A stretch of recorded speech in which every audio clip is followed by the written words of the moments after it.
দেশের বৃহত্তম শুল্ক স্টেশন চট্টগ্রাম কাস্টমস হাউস 2025-26 অর্থ বছরের প্রথম 6 মাস পেরিয়ে গেলেও রাজস্ব আহরণের লক্ষ্যমাত্রা অর্জনে অনেকটাই পিছিয়ে আছে প্রতিষ্ঠানটি। তবে গেল অর্থ বছরের তুলনায় এই অর্থ বছরের প্রথম 6 মাসে বেড়েছে প্রবৃদ্ধি, যা আশা জাগাচ্ছে লক্ষ্য পূরণের। তবে সফল হতে আমলাতান্ত্রিক জটিলতা কমাতে বলছেন বন্দর ব্যবহারকারীরা।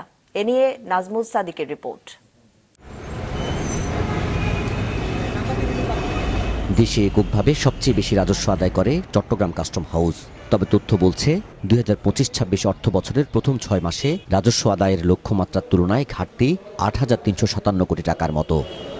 তবে এমন হতাশার বিপরীতে আছে আশার চিত্র। গত 5 বছরের তথ্য বলছে লক্ষ্যের বিপরীতে আদায় কম থাকলেও মোট আদায় বেড়েছে। এর ফলে 2021-22 অর্থ বছরে যেখানে 59,160 কোটি টাকা রাজস্ব আদায় হয়, সেখানে গত 2024-25 অর্থ বছরে রাজস্ব আদায় ছাড়িয়েছে 76,000 কোটি টাকা। আর গত অর্থ বছরের প্রথম 6 মাসের রাজস্বের সাথে তুলনা করলে চলতি অর্থ বছরে রাজস্ব আদায় প্রবৃদ্ধি 7.06%। আসন্ন রমজান ঘিরে আমদানি বাড়ায় এবার লক্ষ্য পূরণের আশা কর্তৃপক্ষের। সামনে রমজান আছে, ভোগ্যপণ্যর পরিমাণ, আমদানির পরিমাণ অলরেডি বেড়ে গেছে। আমার ধারণা যে রপ্তানির ধারাবাহিকতা যেহেতু বাড়ছে, আশা করা হচ্ছে যে লক্ষ্যমাত্রা হয়তো অর্জন হবে। বন্দর ব্যবহারকারীরা বলছেন চ্যালেঞ্জিং হবে আগামী 6 মাসের রাজস্ব ঘাটতি পূরণ। তবে আমলাতান্ত্রিক জটিলতা কমাতে পারলে সফলতা আসতে পারে। ইম্পোর্ট করে মাল নিয়ে আসার পর এখানে এক্সামিনের ম্যাটার হয়, সেটা দীর্ঘসূত্রিতা হয়।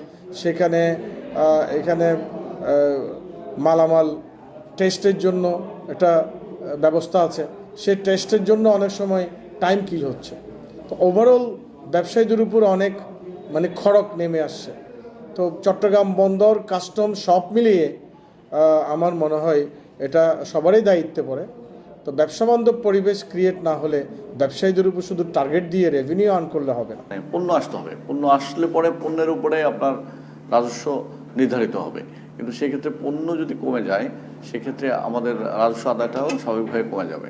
আগামীতে যে নির্বাচন, সেই নির্বাচনকে কেন্দ্র করে অনেক ধরনের চিন্তাভাবনাগুলো আমার ধারণা যে করছেন, তারা যে এলসি ওপেন করবে বা যে ধরনের আনুষঙ্গিক যেসব বিষয়গুলো থাকে সেগুলো, এবং রাজনৈতিক পরিস্থিতি কোন দিকে গড়ায়, সব মিলিয়ে হয়তো চিন্তা করছেন যে আমাদের সামনের দিনগুলোতে তাদের আমদানি পণ্য যে করবে, এলসি করবে, সেই এলসিটা তারা ধীরে স্থিরে আগানোর চিন্তাভাবনা করছে। একই সাথে শুধু ব্যবসা বৃদ্ধি নয়, চট্টগ্রাম কাস্টম হাউসের রাজস্ব আদায়ের লক্ষ্যমাত্রা পূরণ করতে হলে শুল্ক ফাঁকি রোধে জোর পদক্ষেপ নিতে হবে বলছেন বাণিজ্য সংশ্লিষ্টরা। নাজমুল সাদিকি, মাছরাঙা সংবাদ, চট্টগ্রাম।